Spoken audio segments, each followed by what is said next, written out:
Hello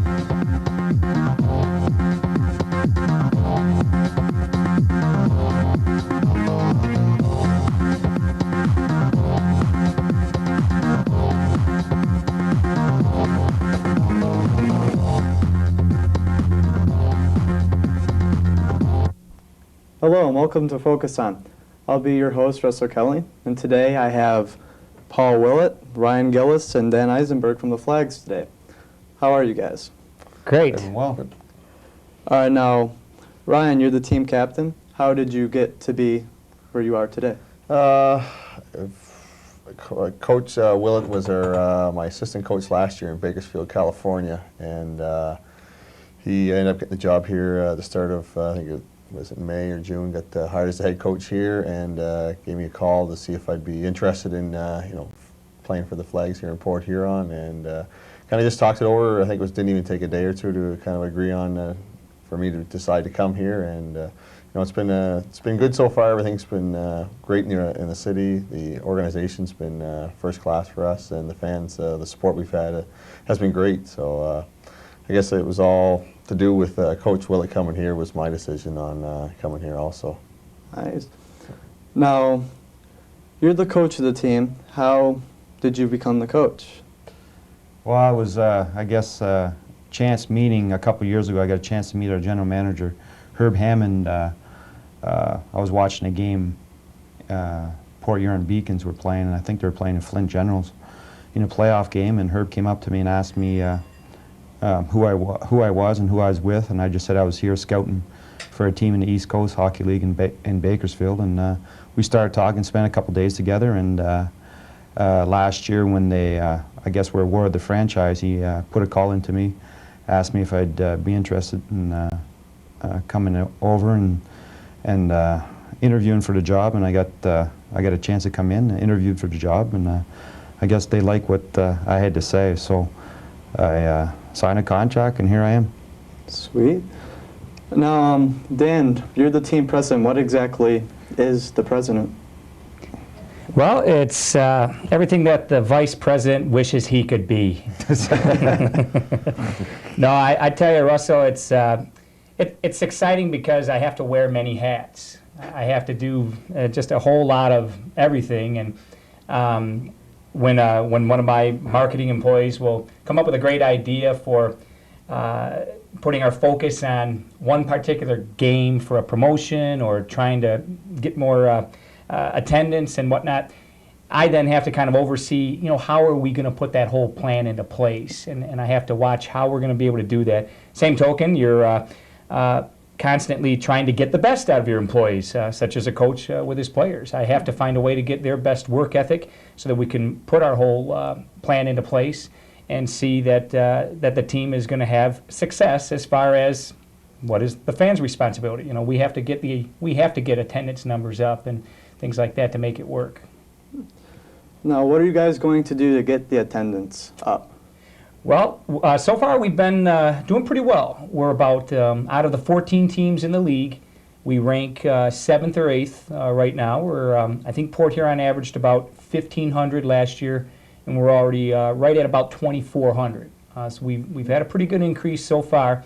Some of the things that we're going to do as we continue to do is build good relationships with the fans and encourage them to give us a chance, come out and give us a chance. But then the same token, what can I do to then make some other things worth their while to come in and with a promotion, such as we're gonna have a sports career job fair one day where people can pay the cost of a ticket and college students can bring their resume, and I'll have representatives there from other minor league and major league sports teams, and it just gives people another reason to want to come, and that gets them to come to the game. So those are just some of the kinds of things to try to keep piquing their interest and bring the fans into the building.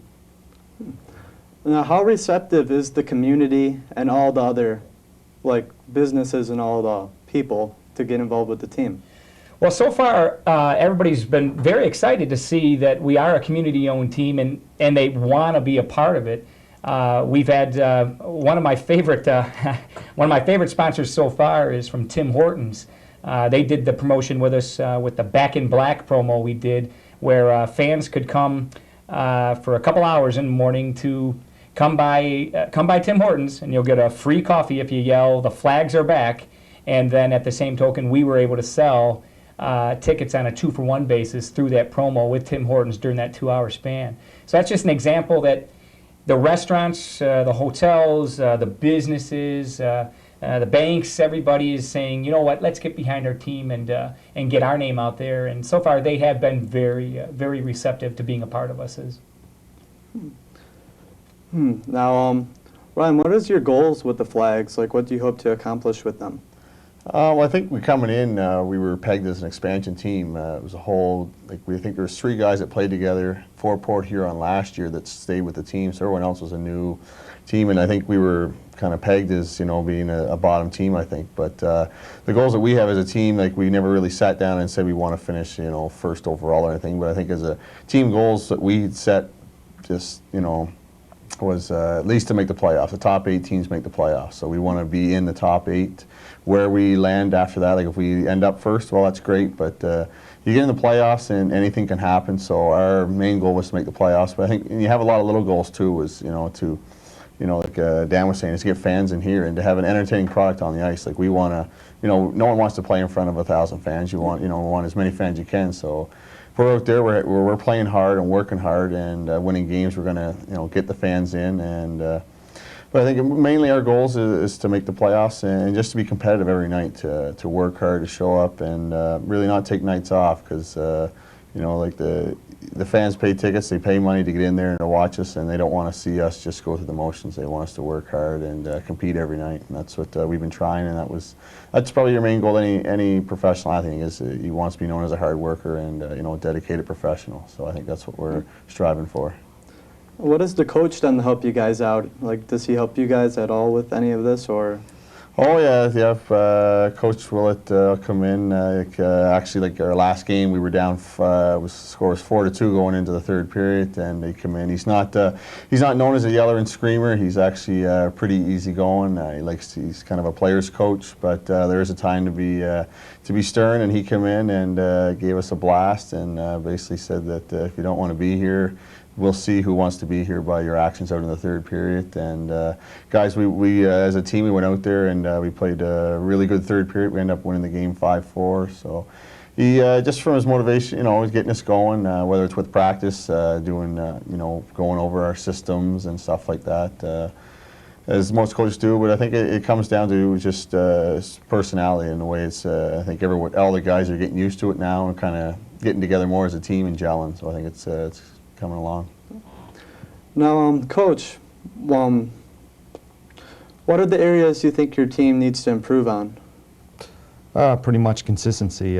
If you're a fan and watch pretty much every game, especially at home, we'd come out, say in the first period, and we'd have a great first period or a great 10 minutes, and not so great second 10 minutes of the first period, or a not so great second period, or not so great third period. We've been really inconsistent. Talk about last game where we come back from behind and win 5-4. We came out the very first period. We played best first period of the season, and then the second period was probably our worst period of the season. So we're really inconsistent. Then we come back in the third period and play an unbelievable third period, and we actually come back from behind and win the hockey game. So the biggest concern I would have with our team right now is the inconsistency of the hockey games.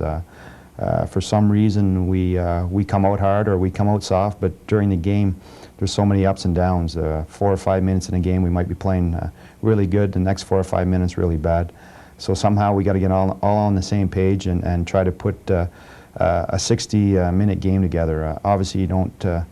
Very few teams can play for 60 minutes at high tempo, but if you can weather the storm, meaning if you have a lull in your game where you're 3 or 4 minutes, they're all over us. If you can keep them to the outside, that's our goal. But if there's any one thing in our games right now that is a concern, would be the inconsistency. Now, do you have any goals or ideas to improve that, or? Yeah, we're working on it. Obviously, like Ryan said, if we can improve every day, if we can improve a little bit, I think that's our main goal. We didn't set our sights too high. when you have an expansion team where players haven't got the opportunity to play together too much, it might take a little bit of a time, a little bit of learning to get to know each other. And our whole goal is to make the playoffs. You know, the first 8 teams make the playoffs, and like Ryan said, when you get in the playoffs, you never know what can happen. It's not necessarily the best team that wins a cup. You know, if we can gel at the right time, get into playoffs, and you know, go on all cylinders and be flying out there, you never know. We might be able to pull it off and win a championship. But you know, you don't want to put too much pressure on the players. If we can improve every game, you know, every day, every practice, you know, that's a big thing for me. So, Dan, what's the history of the Flags? Like, what have they come from then to today? Oh, I think, do you mean from the original Flags, like from the early 60s? Yeah. Okay.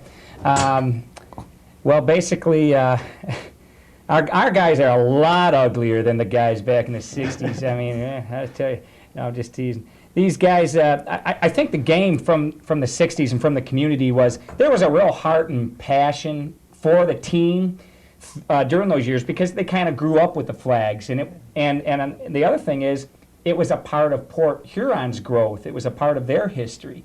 So what we had to do was, if we're going to bring the name back and we're going to have the name Port Huron Flags again, let's make sure that we're bringing back and tying in a little bit of the history, but also letting new fans know that, you know, we're into the year 2005 here, so we want to do some things to make it worth their while too, so it can be a part of their history and a part of their growth. So that's why one night we had, what did we have, Legends Night, Coach, where we had some of the former Flags players came out and we introduced them. And we had another player that we retired his jersey, Lloyd Maxfield. And then we had Mike Emmerich Night, the former broadcaster. We decided to name the booth after him. At the same token, you're kind of like, well, we're also doing some things for some of the community leaders that are here in the town, and to make it all part of the current history too. So we want to make sure we capture that and tie both together. Now, what have some of the players been doing to get involved? Like, what have they been doing to become part of the family? Well, some of the things that they've done was the YMCA program. I know Brian Felsner, and I think Ryan was on that one as well. But we have put together something such as the Adopt a Family program. I take that back. We didn't put it together, but the community already had that in place. One of our season ticket holders, Christine Adams, had asked me if the players or our organization would be receptive to being a part of that. And I said, absolutely.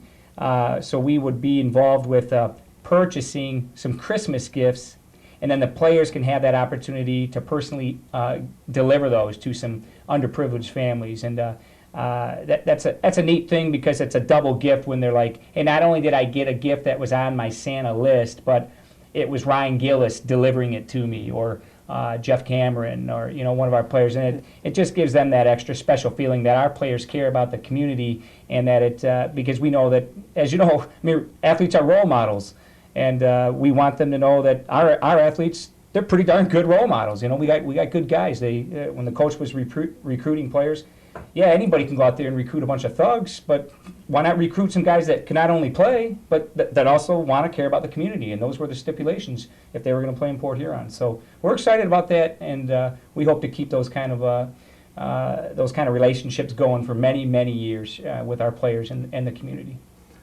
Ryan, which one did you favor the best out of all those activities that you guys have been involved in? They've all been great. Like Dan said, the after-school program by the YMCA. It's for the kids that their parents are working. They have to stay after school, and they're there for an hour and a half. And they play floor hockey, they play basketball, anything that's going on. It's just, like I said, it's fun to get out there, and like those kids. I guess, like you say, we are role models. They look up to us a certain way, and it's just good to get out there and interact with them. And then they become fans of us, and then turn around. It works out. Maybe they go home and tell their parents they want to come to a game. So it's a big circle the way it works. Doing stuff like that, like we're helping them out, but then in turn they're coming to our games, helping us out, cheering us on.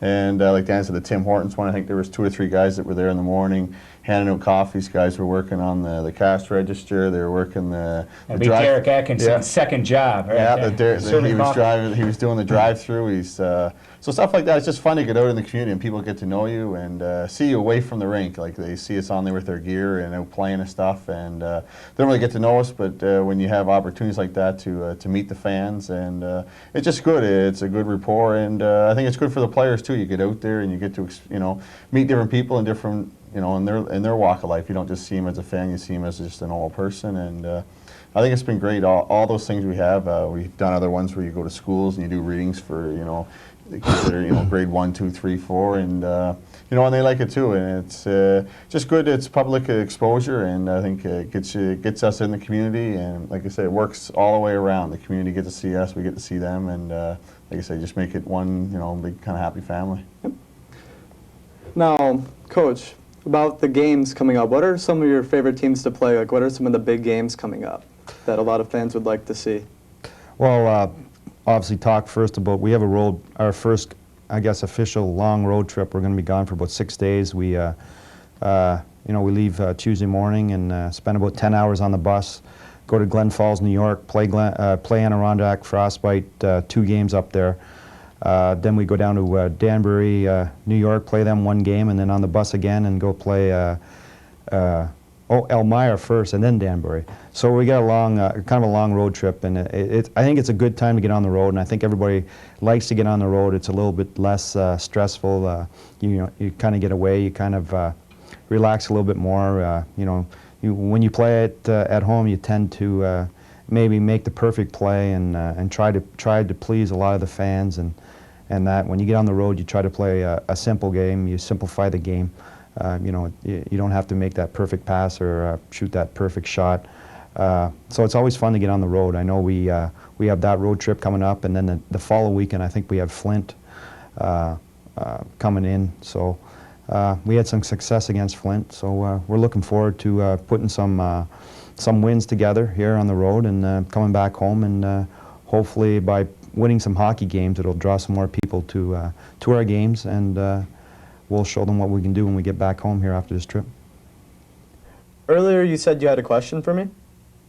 Are you guys looking for any avenues for fundraising? Because we kind of don't know who to call sometimes when we're trying to let them know is the community needs to know that we want them to use us and use our tickets for fundraising. So when we can help out the Saving Our Neighborhood Streets program, for instance, they bought 100 tickets of the $10 seats, but when you buy 100, you get them for $7.